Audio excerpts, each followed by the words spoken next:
Hello and welcome to Quano Heroes TCG. Today we are going to be showing you how to make a villain deck. Now, the first half of this video we will be explaining what are the rules for making a villain deck, what are the cards you're allowed to have in it, and in the second half of this video we're going to be showing you what is the recommended structure for a villain deck.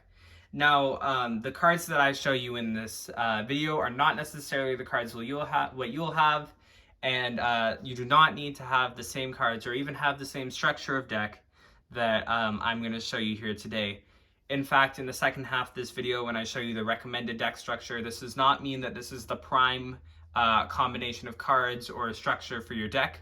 Chances are you're probably going to find something 10 times better than what I have here. This is just what is good for making a starting structure in the game and to ensure that you are able to play the game.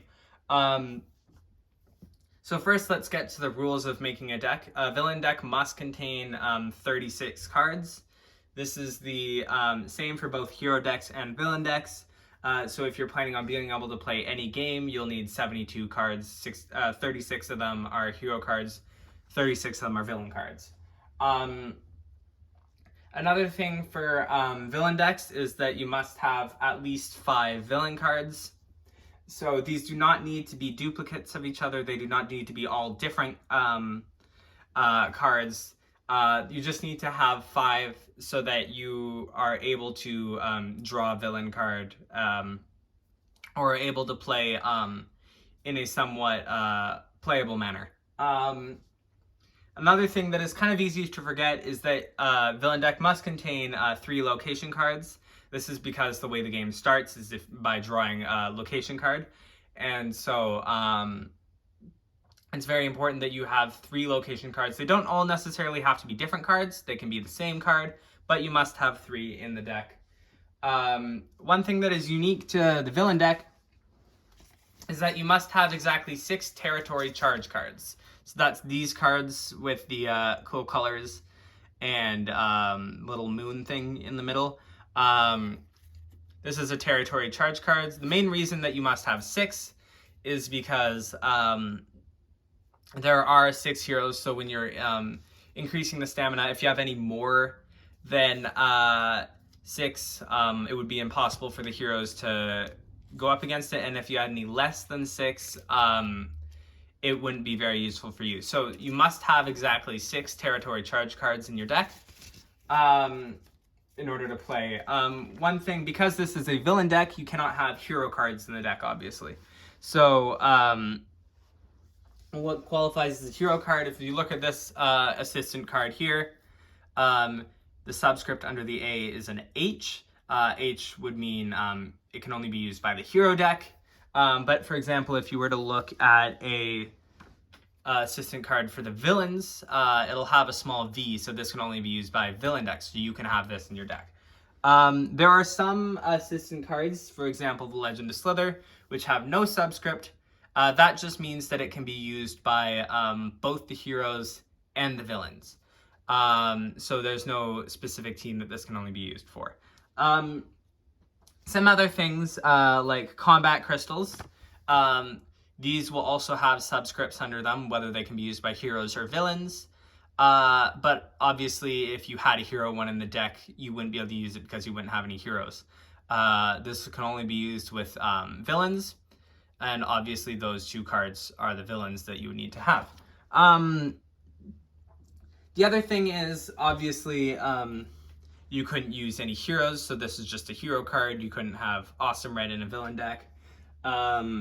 So make sure that all your characters have the V in the top left corner, because these are your villain cards. Now,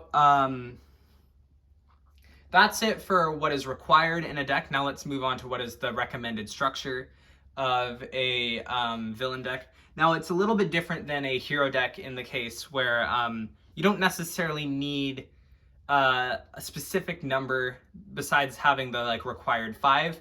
It doesn't necessarily help you to have exactly 7. It depends on what kind of difficulty. So for example, for this, if I have 2 evil lords, I would still recommend getting maybe 2 if you want 2 of the same card, if you want to kind of ensure your chances of drawing certain cards.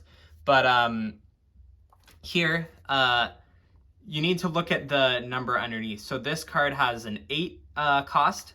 So you want to make sure that you don't pick cards that are at such a high cost that you won't be able to play them together. For example, like if you were to play the 2 Evil Lords and the 2 Dragons Underground, you wouldn't have much energy left to play any other cards. So for this one, I have just these 5 cards, making sure that I pick some cards that go well together. For example, Evil Lord and Icer have combat crystals together, and Umbra and Robot 1 have combat crystals together.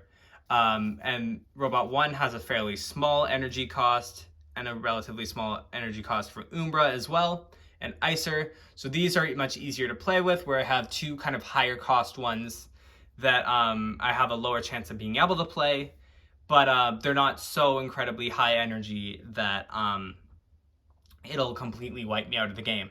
Yeah, so this is kind of what I recommend for what kind of villains you will have.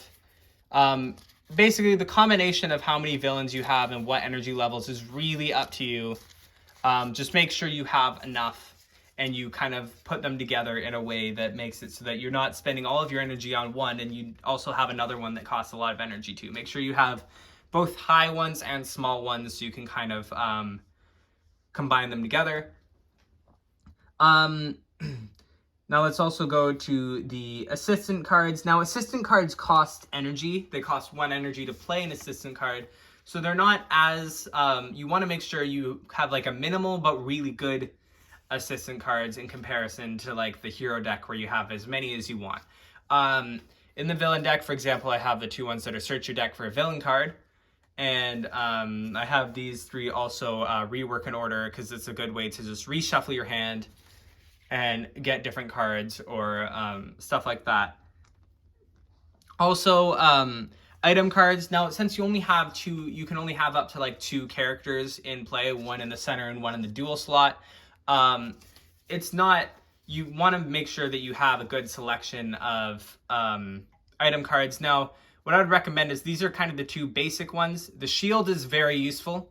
The shield blocks the card that is directly in front of the villain, which I think if you want, when it comes to strategizing where the villain is looking in the game, it's very important that you are able to kind of like use that strategy to the best of your ability. And so the shield card definitely helps you control what cards can attack you and what cards can't. As well as a good way to heal would be the support kit, because first of all, it's not an assistant card, and it is a very easy way to kind of just like regenerate health. As well as combat crystal cards, make sure you pick ones that kind of go with your villains. I have 2 of each, but I don't necessarily think that's necessary. It could just be 1 of each. It just makes it easier to draw these cards. But yeah, so when it comes to the combinations in the deck, right now I have 5 item cards. I have 5, 6, 7, 8 assistant cards, 4 combat crystal cards, 3 location cards. I believe this is 1, 2, 3, 4, 5, 6, 7, 8, 10 villain cards. And of course the 6 required territory charge cards. So let me know if you found this helpful for making a villain deck in the game. And if you want to learn more about Quano Heroes TCG, check out the other videos. Otherwise, have a fantastic rest of your day and adios.